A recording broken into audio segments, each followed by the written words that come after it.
सानहा गुल प्लाजा में 28 अफराद जहाँ बहक होने की तस्दीक हुई।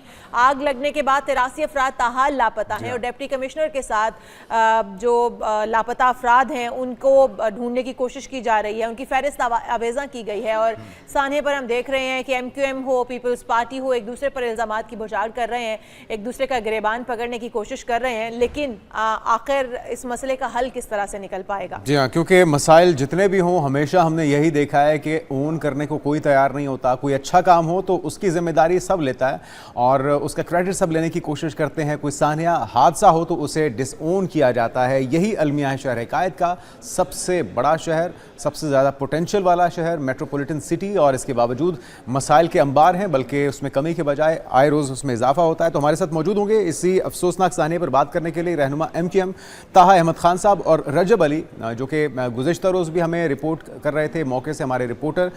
तो इससे पहले कि ताहा साहब की तरफ आएँ, आपकी तरफ आएंगे रजब, इस वक्त क्या मुकम्मल कर लिया गया है रेस्क्यू ऑपरेशन? 72 घंटों से ज़ायद हो चुका, क्या वजूहात हैं, क्या ऐसे चैलेंजेस रहे रेस्क्यू टीम्स को दरपेश रहे? एक कीमती जान भी गई फायर फाइटर की, और इसके अलावा अब तक हलाकतें कितनी हो चुकी हैं ये भी बताएगा, और कितने लोग अब भी मिसिंग हैं, लापता हैं, और उनकी तलाश के लिए फिर क्या किया जा रहा है?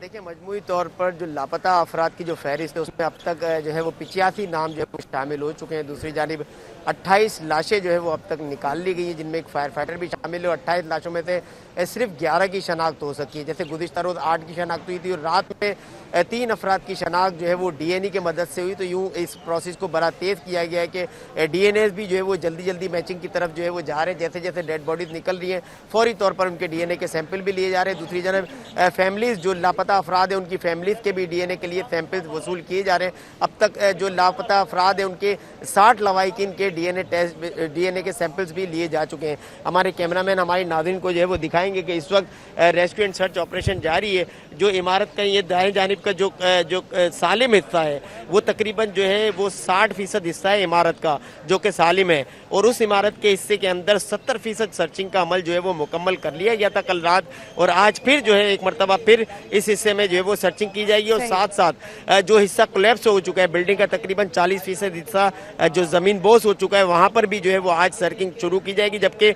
इसके साथ रिम्पा प्लाजा जिसके 2 कॉलम जो है वो मुतासिर हुए थे, टूट गए थे, उसे भी जो है वो वहाँ पर जो है वो इकदाम किए जाएंगे। और फौरी तौर पर आज जो है वो वहाँ पर जैक लगाया जाएगा। उसके बाद SBA की टीम जो है वो मज़ीद इमारत की जांच करेगी कि आया वो रहने के काबिल है या नहीं है। इस वक्त उसमें उस हवाले से कुछ कहना कबल वक्त है, चूँकि रिम्पा प्लाजा को भी जो है वो ताला लगा दिया है, किसी को अंदर जाने की इजाज़त नहीं है। हम इस वक्त ये गुल प्लाजा के बैक साइड पे मौजूद है जहाँ पर रेस्क्यू एंड सर्च ऑपरेशन जो है वो अभी भी जारी है। मलबा हम अपने रजब से नुमाइंदे से जानना चाहेंगे। रजब, आप बताइएगा कि आपने कुछ वीडियोस लगा रखी थी कि एक ऐसी दुकान जो कि इसमें महफूज रही है जिसके ऊपर कुरानी आयात दर्ज थी, तहरीर थी, वो भी महफूज रही है। फिर मस्जिद वहाँ पर अंदर जो मौजूद थी वो भी महफूज रही है।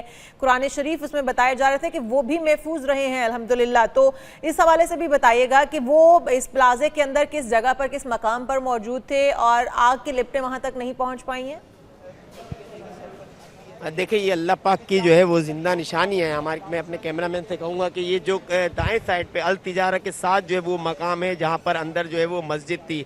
मस्जिद के अंदर जो कुरान शरीफ के रैक थे वो बिल्कुल महफूज थे। जबकि दूसरी जानिब ये गली वाला जो हिस्सा है, गली वाले हिस्से में वो एक दुकान है जिसमें अतराफ में पूरी ऐसी तबाही मची हुई है, और वो दुकान बिल्कुल एक सालिम दिखाई दे रही है जिसपे जो है वो सूरह कौसर जो है वो उसके शटर के ऊपर जो है वो तहरीर है, और उसके अंदर दुकान के अंदर जो उसका शीशा लगा हुआ था उस पर भी कुरानी आई थी, वो शीशा भी पूरा सालिम है। जबकि अंदर मौजूद तमाम तर सामान खाक हो गया है, इवन ये कि उस दुकान की दीवारें तक भी गिर गई है। लेकिन जहाँ पर कुरानी आयात जो है वो तहरीर थी वो हिस्सा बिल्कुल जो है वो महफूज है। ये कुदरत की ना सिर्फ निशानी तौर पे ये मौजज़ा ही है, और हम दुआ करते हैं कि ऐसा और भी मौजज़ा हो। और आपसे मज़ीद अपडेट्स भी जानेंगे। रजब, ताहा अहमद खान साहब रहनुमा MQM हमारे साथ मौजूद हैं। ताहा साहब, यकीनी तौर पे दिल अफसुर्दा हैं, पूरा पाकिस्तान गमज़दा है, सानहा इतना बड़ा है, इतनी कीमती जाने गई हैं, अब भी 83 से ज़ायद लोग लापता हैं। अब्दुल कादिर पटेल साहब क्या कह रहे हैं, किस तरह से काउंटर कर रहे हैं, डिफेंड कर रहे हैं हमेशा की तरह, और ये बयान सुन के हमें ज़्यादा तकलीफ होती है, अफसोस होता है। इससे पहले कि मैं आपसे इस पर बात करूं, ज़रा अब्दुल कादिर पटेल साहब क्या फरमा रहे हैं वो सुनते हैं। नाम ने ना सेक्टर इंचार्ज MQM क्यों नहीं कहते आप? उस सान्या का नाम क्यों नहीं लेते? हर सान्या गिनवाया ना आप। तारीख कराची पे एक सेमिनार रखे, वो हमारी बच्ची बुशरा जो हादसे का शिकार हुई उससे लेके आज तक कि कराची में किसका क्या रोल रहा है। और मैं ये भी बता दूं कि अब कराची आपके हाथ में नहीं, अब आप कराची के दावेदार न बने। अल्हम्दुलिल्लाह अब हमारे पास कराची आया है, जादू की छड़ी हमारे पास भी नहीं। मैंने गुल प्लाजा का भी बताया किसने कब और कैसे बनाया, और इस तरह की दूसरी इमारतें उसमें भी ये हादसा होने के पूरे चांस है। हमदर्दी है हमें उन लोगों के साथ, हम उन्हें कंपनसेट भी हम करेंगे। गलती आपकी है, बिल्डिंग आपने बनाई, अब कहते फायर, जरा उसका भी नाम लेना, सेक्टर इंचार्ज एमक्यूएम क्यों नहीं कहते आप उस साने का? गलती आपकी है, बिल्डिंग आपने बनाई, कराची के दावेदार ना बने। तो एक बार फिर से बड़ा अफसोस होता है, ब्लेम गेम शुरू हो चुकी है। और हम गुज़श्ता रोज़ देख रहे थे जो उनके मुख्तलिफ बयानात आ रहे थे, नासिर हुसैन शाह साहब भी फरमा रहे थे कि एक ऑडिट रिपोर्ट जो कि जनवरी 2024 में मुरतब की गई थी वो गुज़श्ता रोज़ सीएम सिंध को पेश की गई है। 1 साल से ज़ायद अरसे तक वो ऑडिट रिपोर्ट पेश ही नहीं की गई, तो फिर एक्शन किसने लेना था? और अब वो बरहमी का इजहार भी कर रहे हैं, तो कौन इस्तीफ़ा देगा, कौन जिम्मेदारी लेगा? अगर एमक्यूएम ने ये बिल्डिंग बनाई थी तो क्या एमक्यूएम जिम्मेदारी लेने को तैयार है? सबसे पहले आपका और आपके चैनल का बहुत शुक्रिया कि हमारा मौक़िफ़ जानने के लिए आपने अपने प्रोग्राम में मदद किया।